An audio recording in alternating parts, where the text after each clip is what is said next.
Good night, everyone. And now it's time for another bedtime story with Mary T. And tonight's story is by Patrick Pearse. It's called The Thief. One day, when the boys of Gartmore were let out from school after the Glencaha boys and the Derrybanif boys had gone east, the Turlock boys and the Inver boys stayed to have a little while's chat before separating at the Rossnagira Road. The master's house is exactly at the head of the road, in back to the hill, and it's face to Loch Ellery. I heard that the master's bees were swarming, said Mickeline Bartley Enda. In with you into the garden till we have a look at them, said Dara Barber of the bridge. I'm afraid, said Mickeline. What are you afraid of, said Dara. By my word, the master and the mistress will be out presently. Who'll stay to give us word when the master will be coming, says Dara. I will, said little Anthony Manning. That'll do, said Dara. Let a whistle when you see him leaving the school. In over the fence with them, in over the fence with the other boys after him. Have a care that none of you will get a sting, said Anthony. Little fear, said Dara, and off forever with them. Anthony sat on the fence and his back to the road. He could see the master over his right shoulder if he'd leave the schoolhouse. What a nice garden the master had, thought Anthony. He had rose trees and gooseberry trees and apple trees. He had little white stones round the path. He had big white stones and a pretty rockery, and moss and maiden hair fern and common fern growing between them. He had... Anthony saw a wonder greater than any wonder the master had in the garden. He saw a little beautiful wee house under the shade of one of the rose trees, it made of wood. 2 stories in it, white colour on the lower story, red colour on the upper story, a little green door on it, 3 windows of glass on it, 1 downstairs and 2 upstairs. House furniture in it, between tables and chairs and beds and delf and the rest. And says Anthony to himself, look at the lady of the house, sitting in the door. Anthony never saw a doll's house before, and it was a wonder to him, its neatness and order for a toy. He knew that it belonged to the master's little girl, little Nance. A pity that his own little sister hadn't one like it. Evelyn, the creature that was stretched out on her bed for a long 3 months, and she weak and sick. A pity she hadn't the doll itself. Anthony put the covetousness of his heart in that doll for Evelyn. He looked over his right shoulder. Neither master nor mistress was to be seen. He looked over his left shoulder. The other boys were out of sight. He didn't think the second thought. He gave his best leap from the fence. He seized the doll. He stuck it under his jacket. He clambered out over the ditch again and away with him home.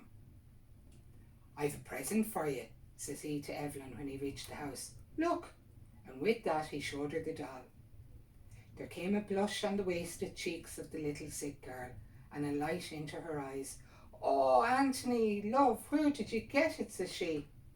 The master's little Nance that sent it to you for a present, said Anthony. Their mother came in. Oh, Mammeen treasure, said Evelyn. Look at the present that the master's little Nance sent me. In earnest, said the mother. Surely, said Evelyn. Anthony it was that brought it into me now. Anthony looked down at his feet and began counting the trees, the toes that were on them. My own Pat, said the mother. My own pet, said the mother. Isn't it she was so good to you? Wishing, Nance, I'll go bail that present will put great improvement on my little girl. And then came tears in the mother's eyes out of gratitude to little Nance, because she remembered the sick child. Though he wasn't able to look his mother between the eyes or at Evelyn with the dint of fear, Anthony was glad he had committed the theft. He was afraid to say his prayers that night, and he lay down on his bed without as much as an Our Father. He couldn't say the act of contrition, for it wasn't truthfully he'd be able to say to God that he was sorry for that sin. It's often he stared at the night, imagining that little Nance was coming seeking the doll from Evelyn, that the master was taxing him with the robbery before the school, that there was a miraculous swarm of bees rising against him, and Dara Barbara up the bridge and the other boys, exciting them with shouts and with the music of drama. But the next morning he said to himself, I don't care. That doll will make Evelyn better. When he went to school, the boys asked him why he went off unawares the evening before that, and he, after promising them he'd keep watch. My mother sent for me, said Anthony. She'd a task for me. When little Nance came into the school, Anthony looked at her under his brows. He fancied that she'd been after crying. He thought that he saw the track of the tears on her cheeks. The first time the master called him by his name, he jumped, because he thought he was going to tax him with the fault, or to cross-question him about the doll. He never put in as miserable a day that day in school.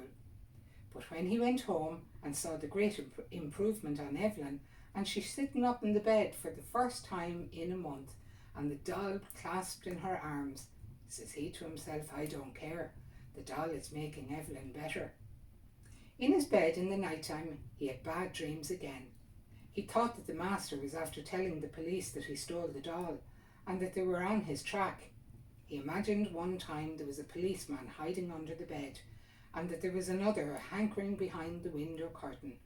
He screamed out in his sleep. What's on you? Said his father to him. The peeler that's going to take me, said Anthony. You're only rambling, boy, said his father to him. There's no peeler in it. Go to sleep. There was the misery of the world on the poor fellow from that out. He used to think they would be pointing fingers at him when he go on the road. He used to think they would be shaking their heads and saying to each other, there's a thief. Or did you hear that Anthony Porrick Mannion did? Her doll he stole from the master's little Nance. Now what do you say? But he didn't suffer rightly till he went to Mass on Sunday, until Father Ronan started preaching it, a sermon on the 7th commandment. Thou shalt not steal, and if you commit a theft, it will not be forgiven you until you make restitution. Anthony was full sure it was a mortal sin. He knew that he ought to go to confession and tell the sin to the priest. But he couldn't go to confession, for he knew that the priest would say to him that he must give the doll back, and he couldn't give the doll back.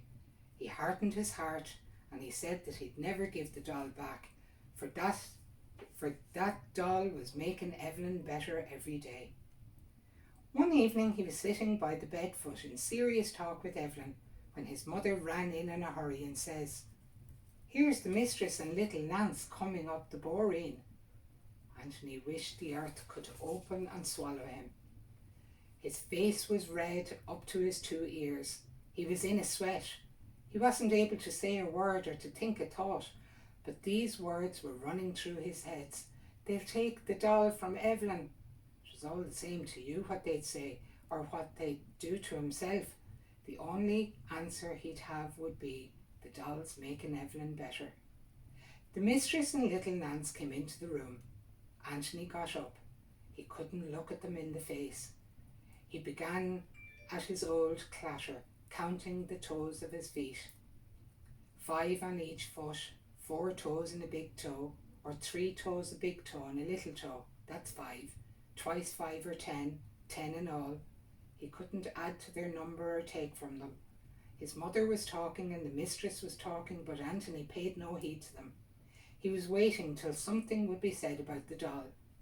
There was nothing for him to do till that but count his toes. 1, 2, 3. What was that? Evelyn was referring to the doll. Anthony listened now. Wasn't it good of you to send me the doll? She said to Nance. From the day Anthony brought it into me, a change began coming on me. It did that, says her mother. We'll be forever grateful to you for that same doll you sent to her. May God increase your store, and may he require you for it 1,000 times. Requite you for it 1,000 times. Neither Nance nor the mistress spoke. Anthony looked at Nance shyly. His 2 eyes were stuck on the doll, for the doll was lying cosy in the bed beside Evelyn. It had its mouth half open, and the wonder of the world on it in the sayings of Evelyn and her mother. It's with trouble I believed Anthony when he brought it into me, said Evelyn, and when he told me to you sent it to me as a present. Nance looked over at Anthony. Anthony lifted his head slowly, and their eyes met. It will never be known what Nance read in Anthony's eyes. What Anthony read in Nance's eyes was mercy, love, and sweetness. Nance spoke to Evelyn. Do you like it? Says she. Over anything, says Evelyn. I'd rather it than anything I have in the world. I have the little house it lives in, said Nance. I must send it to you. Anthony will bring it to you tomorrow. Oh, says Evelyn, and she clapping her two little thin palms together. You'll miss it, love, said Evelyn's mother to Nance. No, said Nance. It will put more improvement on Evelyn. I have lots of things. Let her do it, Coach, said the mistress to the mother. Oh, you're too good, said the poor woman. Anthony thought that it's dreaming he was, or he thought that it's not a person of this world. Little Nance was at all, but an angel come down out of heaven. He wanted to go on his knees to her. When the mistress and little Nance went off, Anthony ran out the back door and tore across the garden so that he'd be before them at the boreen foot and they going out on the road. Nance, says he, I stole the doll. Never mind, Anthony, said Nance. You did good to Evelyn. Anthony stood like a stake in the road. He couldn't speak another word. Isn't it he was proud bringing the doll's house home to Evelyn after school the next day? And isn't it they had the fun that evening settling the house and polishing the furniture and putting the doll to sleep in its little bed? The Saturday following, Anthony went to confession and told his sin to the priest. The penance the priest put on him was to clean the doll's house once in the week for Evelyn, till she would be strong enough to clean it herself. Evelyn was strong enough for it by the end of the month. By the end of another month she was at school again. There wasn't a Saturday evening from that out that they couldn't hear a little light tapping at the master's door. On the mistress going out, Anthony would be standing at the door. Here's a little present for Nance, he'd say, stretching towards her half a dozen duck's eggs, or a bunch of heather, or at the least, the full of his fist of dúlaishc, and then he'd rush off with them without giving the mistress time to say thank you. Good night and stay safe.